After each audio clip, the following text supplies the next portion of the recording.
I had always been a skeptic when it came to online classified ads. Scammers, spammers, and worse lurked behind every deal too good to be true. But I was broke, desperate, and my college graduation was looming like a dark storm cloud, ready to rain on my dreams. That's how I found myself scouring Craigslist one evening for part-time work. The clock on my laptop read 3 a.m. as I stumbled upon an ad that seemed promising. Paid research opportunity, help needed urgently, it proclaimed. The headline was catchy, but the post itself was rather vague, mentioning only that a private research firm was willing to pay top dollar for participants in a series of experiments. The compensation promised was enough to pay off my mounting student loans and maybe even have some left over for celebration. With a mix of curiosity and desperation, I clicked on the ad, revealing an email address to contact for more details. I fired off an email, not expecting a response until the next day. However, within minutes, I received a reply from a sender named Researcher X. The email was concise and cryptic. Meet at the abandoned warehouse on 42nd Street at 11 p.m. tomorrow. Come alone. Wear black. I was skeptical, of course. The warning bells in my head clanged loudly. This was undoubtedly shady, maybe even dangerous. But I couldn't shake the idea that this could be the break I needed. I knew it was a risk, but I decided to go armed with the address, a pocket knife, and a smartphone that could dial 911 at a moment's notice. The day passed in a blur of nervous anticipation. I tried to focus on my last few college classes, but my mind kept wandering to the mysterious ad. Who were these researchers, and what kind of experiments required secrecy and a midnight meeting at an abandoned warehouse? As evening fell, I donned a black hoodie and pants, wanting to blend into the shadows. I shoved the pocket knife into my back pocket and made my way to 42nd Street. The rain had begun to drizzle, and the city streets were dark and quiet. I felt like a character in a noir film, my heart pounding with every echoing step. The warehouse came into view, a towering, decrepit structure with broken windows and graffiti-covered walls. The entrance was a rusted door ajar, revealing nothing but darkness inside. I hesitated for a moment, my fear trying to take control. But I had come this far. I took a deep breath and stepped inside. The interior of the warehouse was even more ominous than the exterior. The only light came from a flickering bulb hanging from the ceiling, casting long dancing shadows across the grimy floor. The air was musty, filled with the scent of decay and dampness. I cautiously advanced further into the building. I could hear faint voices in the distance, echoing through the cavernous space. Following the sounds, I eventually stumbled upon a small room. A table stood in the center, surrounded by 4 chairs. Seated in one of them was a figure shrouded in darkness. "Take a seat," a voice said, low and raspy. I couldn't discern whether it was male or female. I hesitated for a moment before complying, sitting across from the mysterious figure. The dim light made it impossible to see their face. They pushed a folder toward me, and my trembling hands reached for it. "Inside, you'll find a document detailing the experiment," the voice continued. "You have the right to leave at any time. But once you read the document, you'll understand the importance of what we're doing here." With that, the figure fell silent, leaving me alone with the folder. I opened it slowly, my eyes scanning the typed pages. The document explained that this research was focused on fear and the human psyche. It outlined a series of tasks I would be required to complete, each designed to provoke fear in varying degrees. As I read further, I realized that this was no ordinary psychological experiment. The tasks included encounters with strangers in dark alleys, navigating through abandoned buildings, and even participating in staged accidents. The goal was to measure my physiological responses to fear-inducing scenarios and to assess my ability to remain calm under pressure. I should have left right then and there, but my curiosity and the promise of a substantial payment compelled me to stay. I signed the agreement at the end of the document, acknowledging the risks and agreeing to the terms of the experiment. Over the next few weeks, I found myself thrust into a series of increasingly unsettling situations. I was constantly under surveillance, my every move monitored by the researchers. They provided me with a smartphone and instructed me to document my experiences through video and voice recordings. The first task was relatively benign, a late-night walk through a park where I encountered a suspicious-looking stranger. I recorded the encounter as instructed, feeling a surge of fear as the stranger approached. only to be relieved when nothing untoward happened. But as the days passed, the experiments grew more sinister. I was sent to a derelict psychiatric hospital where I navigated dark, labyrinthine corridors and encountered remnants of its grim past. My heart raced as I heard distant whispers and faint cries that seemed to emanate from nowhere. Next, I was instructed to board a deserted subway car at the end of the line and ride it until I reached an unfamiliar station. The platform was empty, the station devoid of life, and I couldn't shake the feeling of being watched. My unease deepened as I noticed shadowy figures lurking in the tunnels, their eyes gleaming with malevolence. I recorded it all, my voice trembling as I narrated my experiences. But with each passing day, the fear grew harder to contain. The sleepless nights, the constant surveillance, and the uncertainty of what was real and what was part of the experiment began to take its toll on my sanity. Then came the night that would change everything. I received an email from Researcher X, containing an address and a single instruction.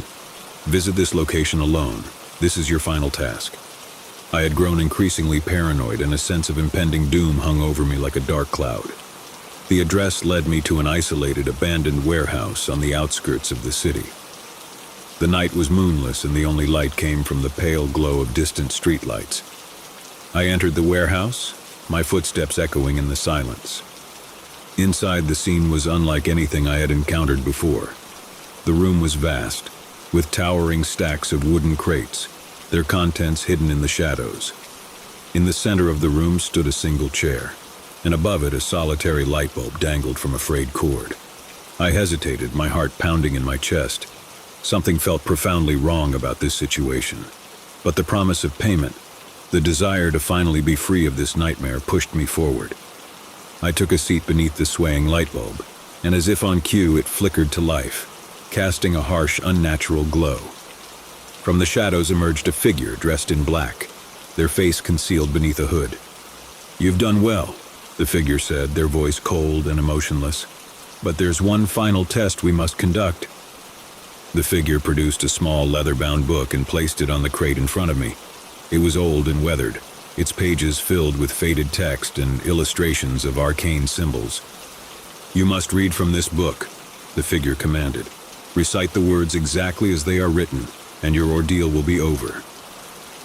I glanced at the book, my unease growing. The symbols and text were like nothing I had ever seen, and a foreboding sense of dread washed over me. "What is this?" I stammered, my voice trembling. The figure leaned closer, their hooded face inches from mine. "It is your final test," they hissed. "Recite the words or remain trapped in this nightmare forever." I had no choice. Fear had brought me to this point, and fear would see me through to the end. I opened the book and began to read, my voice shaking as I spoke the incomprehensible words. As the last syllable left my lips, a deafening roar filled the room. The very air seemed to tremble, and the walls of the warehouse began to shake. I clung to the chair, my heart pounding in my chest. Suddenly, the room was plunged into darkness, and the figure before me disappeared. Panic surged through me as I fumbled for my phone, my fingers trembling as I activated its flashlight. The warehouse was empty, the chair and the book gone. I was alone, surrounded by the looming crates and the oppressive silence. I stumbled to my feet and made my way to the exit, my mind reeling. The experiments were over, but the fear remained, a festering seed of dread that had taken root in my soul. I returned to my apartment, the weight of what had transpired settling over me like a shroud. I never received the promised payment, and I never heard from researchers again. The entire experience remained shrouded in mystery, a nightmare from which I could never truly escape. To this day, I am haunted by the knowledge that I willingly subjected myself to those experiments, that I read from that accursed book. I can't help but wonder what I unleashed that night, what malevolent forces I unwittingly invoked. And as I write this, I can't shake the feeling that I am still being watched, that the shadows that once lurked in the corners of my vision are now closing in, ready to claim me once and for all. So if you ever come across a mysterious Craigslist ad promising quick cash for participating in a research study, heed my warning. Run the other way. Some fears are better left unexplored, some doors better left unopened, and some experiments better left untested. I can't believe I'm sharing this story, but I feel like I have to. It's been 2 years and the memories still haunt me. It all started innocently enough with an online classified ad. It was a cold and rainy evening and I had just moved to a new city.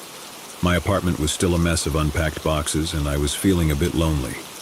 I had heard about Craigslist and decided to give it a try to find some furniture and maybe make a friend in the process. I logged onto the website and started browsing through the furniture listings. Most of them were standard: couches, tables, chairs. But one ad caught my eye. It was titled "Antique Mirror. Must go ASAP." The picture showed a beautiful ornate mirror that looked like it belonged in a Victorian mansion. The price was unbelievably low, and the seller claimed it needed to be gone that very night. Excited by the prospect of scoring such a great deal, I sent a message to the seller. Within minutes, I received a response from a woman named Margaret. She explained that her grandmother had passed away, and they were clearing out the old family home. The mirror was the last thing left, and they wanted it gone to make room for new memories. Margaret provided me with the address and insisted I come pick it up immediately. I was hesitant about going to a stranger's house so late at night, but the allure of the mirror was too strong. I decided to go, reasoning that it couldn't hurt to meet someone new. As I pulled up to the address Margaret had given me, I couldn't help but feel a sense of unease. The house was a dilapidated Victorian-era mansion, its paint peeling and the windows covered in dust and grime. I knocked on the door and it creaked open slowly, revealing Margaret, a frail elderly woman with a friendly smile. She led me through the house, the floorboards groaning with each step. The place was filled with antique furniture and dusty family portraits which seemed to watch my every move. Margaret took me to the mirror, which was even more beautiful up close. It was massive, easily 7 feet tall, with intricate carvings and a tarnished silver frame. Margaret explained that the mirror had been in her family for generations but had brought nothing but bad luck. She said her grandmother had claimed to see strange figures and hear voices when she looked into it. Margaret and her family had decided that it was best to part with it, and I, naively, agreed to take it off their hands. As we carried the mirror to my car, Margaret warned me to never look into it. She said it was cursed and had brought misery to her family. I laughed it off, thinking it was just an old superstition. I drove back to my apartment, excited about my new acquisition. I propped the mirror against the wall in the living room, feeling a strange thrill as I looked at my reflection in its aged glass. It was as if I had a connection to the past, to the generations of people who had gazed into it. That night, as I lay in bed, I heard a faint whisper coming from the living room. At first, I thought it was just my imagination, but the voices grew louder and more distinct. I couldn't make out what they were saying, but they sounded like a chorus of anguished souls. Terrified, I rushed into the living room, and there, in front of the mirror, I saw them. Figures, shadows, distorted faces staring back at me. They were moving, reaching out toward me, their mouths opening in silent screams. I stumbled backward, knocking over a chair, and the figures disappeared. For days, I couldn't sleep. Every time I closed my eyes, I heard the whispers, felt their presence. I knew I had to get rid of the mirror, but it seemed to have a malevolent hold on me. I would find myself standing in front of it, unable to look away, feeling as though I was being drawn into its depths. One evening, as I stared into the mirror, I saw her. A woman with long, flowing hair and sad, empty eyes. She reached out to me, and I felt an overwhelming urge to touch her hand. As I did, I was pulled into the mirror, my world turning upside down. I found myself in a dark, shadowy realm, surrounded by the figures I had seen before. They moaned and wailed, their faces contorted in agony. I screamed, but no sound escaped my lips. I tried to run, but my feet felt like they were glued to the ground. As I wandered through that nightmarish landscape, I realized that I was not alone. Margaret was there too, her eyes filled with regret. She explained that the mirror was a portal to the afterlife, a place where the souls of the cursed were trapped for eternity. She had brought me here to take her place, to bear the burden of the mirror's curse. I pleaded with her to help me escape, but she simply turned and walked away, disappearing into the darkness. I was left alone, surrounded by the tormented souls, forever trapped in the cursed mirror. And that's how I ended up here, writing this story from the other side. I can't warn you enough. Never trust a Craigslist ad that seems too good to be true, and never underestimate the power of a cursed mirror. My only hope is that by sharing my story, I can save others from the same fate. So if you ever come across an ad for an antique mirror that needs to go ASAP, just remember my story and run the other way. You never know what horrors might be lurking on the other side. It all began with a late-night internet browsing session, as most strange and unsettling stories do. I was searching for a part-time job, something to help me cover my mounting bills while I struggled to finish my degree. That's when I stumbled upon a peculiar Craigslist ad that would lead me down a twisted path into the unknown. The ad's title read, "Historical Tour Guides Wanted. Uncover the Past. Earn Cash." It piqued my interest immediately. As an aspiring history major, I had always been drawn to the mysteries of the past. The ad promised flexible hours and above-average pay, which was exactly what I needed. I clicked on the ad and read the description. It stated that a local historical society was looking for tour guides to lead visitors through an old cemetery with a rich and mysterious history. The tours were to be conducted after dark, adding an allure to the experience. The pay offered was nearly too good to be true, and my curiosity got the best of me. I decided to send an email expressing my interest. Within hours, I received a reply from a man named Mr. Holloway, the coordinator of the Historical Society. He explained that they were in dire need of guides for the cemetery tours, especially with Halloween approaching. He scheduled an interview for the following evening at a cafe near the cemetery. The email concluded with an ominous message: "Prepare yourself for a journey into the past." The next evening, I found myself sipping coffee in the corner of the cafe, waiting for Mr. Holloway. He arrived promptly at 8 p.m., his tall, slender figure draped in a long black coat. His eyes were hidden behind wire-rimmed glasses, and his thin lips curled into a smile as he approached. "Good evening," he said, extending a bony hand. "I'm Mr. Holloway. You must be Alex." I shook his hand and introduced myself. He ordered a cup of black coffee and settled into the chair opposite mine. The cafe's patrons paid us no mind, engrossed in their own conversations. Mr. Holloway began by describing the history of the cemetery, an ancient and sprawling burial ground that had been in use for over 2 centuries. He spoke of the many notable figures interred there, from war heroes to influential politicians, and he emphasized the importance of preserving their stories. "Our goal," he explained, "is to offer a unique experience to our visitors, one that not only educates but also makes their veins freeze. We want our tours to be memorable, unforgettable." As he spoke, I couldn't help but feel a sense of unease creep over me. The way he emphasized the word unforgettable sent a chill down my spine. I brushed it off as a simple case of nerves and continued to listen. Mr. Holloway detailed the responsibilities of the guides, which included memorizing historical facts, maintaining a respectful tone, and leading tours after dark. He explained that the darkness added an element of mystery to the experience, and that it was an essential part of the cemetery's allure. "The tours will be conducted at night, under the light of the moon and lanterns," he said. "It will be a true journey into the past, where the spirits of the past come alive." Spirits? The word hung in the air, unspoken but implied. I wondered if Mr. Holloway believed in ghosts, or if he was simply using the term metaphorically. After discussing logistics and pay, he handed me a black envelope, sealed with a wax stamp bearing the image of a skull. He instructed me to open it only when I was alone, as it contained sensitive information about the cemetery's history. As I left the cafe that night, the black envelope clutched in my hand.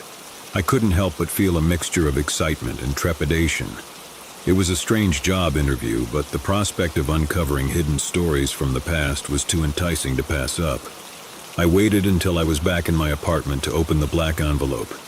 The wax seal cracked easily, revealing a single sheet of paper with detailed instructions for my first tour.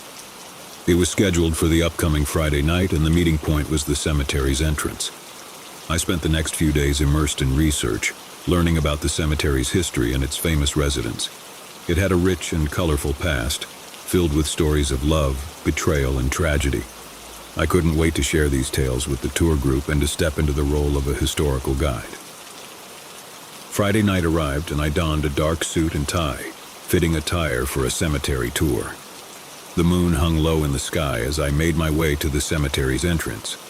I was met by Mr. Holloway, who was dressed in his signature black coat. "Ah, Alex, He greeted me with a smile. "I see you're prepared. Our guests will be arriving shortly." As if on cue, a group of people began to gather at the entrance. They were a diverse bunch, ranging from college students to elderly couples, all eager for a taste of history. Mr. Holloway introduced me as their guide, and I began to lead the group into the cemetery, lantern in hand. The night was clear and crisp, the air filled with the scent of fallen leaves. I spoke with enthusiasm as I led the group through the gravestones, recounting the stories of those who rested there. The guests listened attentively, their eyes wide with fascination. As the tour progressed, I noticed that some of the group members were growing increasingly uneasy. They whispered to each other and cast furtive glances over their shoulders. I couldn't blame them. After all, a cemetery at night could be an eerie place. But as we reached a particular section of the cemetery, the unease escalated into full-blown fear. The guests began to murmur and shuffle nervously, their lanterns casting wavering shadows. I turned to Mr. Holloway, who was watching with an inscrutable expression. "What's going on?" I whispered to him. He leaned in close and spoke in a hushed tone. "This section of the cemetery has a dark history, one that we save for the climax of the tour. It's said to be haunted, you see. Some visitors claim to have seen apparitions and heard whispers in the dark." I glanced around, my nerves on edge. The atmosphere had indeed changed, and a weird stillness hung in the air. I couldn't shake the feeling that we were being watched. Just as I was about to continue the tour, a loud, unearthly shriek echoed through the cemetery. The guests screamed in terror, and I instinctively swung my lantern in the direction of the sound. What I saw froze me in my tracks. A figure, pale and ghostly, stood among the gravestones. Its eyes glowed with an unnatural light, and its mouth opened in a silent scream. The guests scattered, fleeing in all directions, leaving me and Mr. Holloway alone with the apparition. "What is that?" I stammered, my voice trembling. Mr. Holloway's expression remained unreadable as he stepped toward the figure. "It's a part of the tour, Alex. A special attraction, if you will." I watched in horror as the figure drew closer, its spectral form hovering in the moonlight. It reached out a transparent hand, and Mr. Holloway took it, leading the apparition away into the darkness. I stood there, my heart pounding, as the night returned to its usual silence. The guests had disappeared into the night, leaving me alone in the cemetery. Days turned into weeks, and I couldn't shake the memory of that night. The apparition, the screams, Mr. Holloway's cryptic words, all of it haunted my thoughts. I tried to convince myself that it had been a staged event, a part of the tour meant to scare the guests, but something about it felt real, too real. I decided to confront Mr. Holloway to demand an explanation for what had happened. I sent him an email requesting a meeting, and he agreed to meet me at the same cafe where we had first discussed the job. When I arrived, Mr. Holloway was already there, sitting in the same corner. He greeted me with a smile, though there was a tension in the air. "Alex," he began, "I'm glad you reached out. I wanted to discuss that night with you." I wasted no time. "What was that thing, Mr. Holloway, the apparition in the cemetery? Was it real?" He sighed, his shoulders slumping. "I suppose it's time for the truth." Mr. Holloway proceeded to reveal the dark history of the cemetery, a history that had been concealed from the public for years. He explained that the cemetery had been the site of a clandestine group known as the Society of the Silent, a secret society that had dabbled in the occult and conducted bizarre rituals in the dead of night. The apparition, he told me, was a result of those rituals. It was the spirit of a member of the society, a man who had been trapped between the realms of the living and the dead. The society's rituals had unleashed forces beyond their control, and the cemetery had become a place of malevolent energy. "We used the legend of the society and the apparition as a way to add an element of fear to the tours," Mr. Holloway admitted. "It's a way to make the experience unforgettable, just as I promised." I couldn't believe what I was hearing. The history of the cemetery, the society, and the apparition, all of it was true. It was a shocking revelation, and it left me with more questions than answers. I continued to work as a tour guide for the Historical Society, sharing the stories of the cemetery's past with the guests. The knowledge that the apparition was real added an authenticity to the tours, and visitors left with a sense of having witnessed something truly otherworldly. but the revelation had changed something within me. I couldn't shake the feeling that there was more to the story, that the society's secrets ran deeper than I had been told. I couldn't resist the urge to uncover the truth. One night after the tour had ended and the guests had left, I approached Mr. Holloway with a determined expression. "I want to know more," I said. "I want to learn about the society, about the rituals they performed, and about the apparition. Will you show me?" Mr. Holloway hesitated, his gaze fixed on mine.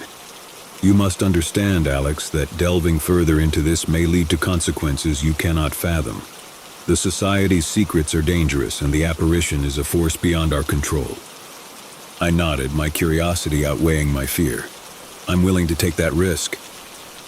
Mr. Holloway sighed and led me to a hidden chamber beneath the cemetery, a crypt that had remained sealed for centuries. Inside, he revealed a collection of old tomes and artifacts, each bearing the mark of the Society of the Silent. As I delved into the Society's history, I learned of their obsession with unlocking the secrets of the afterlife. They had conducted forbidden rituals, made pacts with dark entities, and tampered with forces that should have remained untouched. It was a chilling account of a group consumed by their desire for knowledge and power. But what fascinated me most was the apparition itself. According to the Society's records, the spirit had been a member who had attempted to communicate with the dead. In a misguided experiment, they had opened a portal to the other side, allowing malevolent entities to enter our world. The apparition was the result of their doomed ritual, forever trapped between the realms. As I delved deeper into the Society's secrets, I felt a growing unease. The apparition's presence seemed to loom over me, as if it resented my intrusion into its dark history. I couldn't shake the feeling that I had awakened something malevolent. One night, as I conducted a tour through the cemetery, a sense of foreboding washed over me. The air grew heavy with tension, and the guests seemed to sense it too. I recounted the stories of the cemetery with a trembling voice, my lantern casting long shadows. As we reached the section of the cemetery where the apparition had first appeared, a chilling wind swept through the gravestones. The lanterns flickered, and the group grew silent, their eyes wide with fear. And then it happened.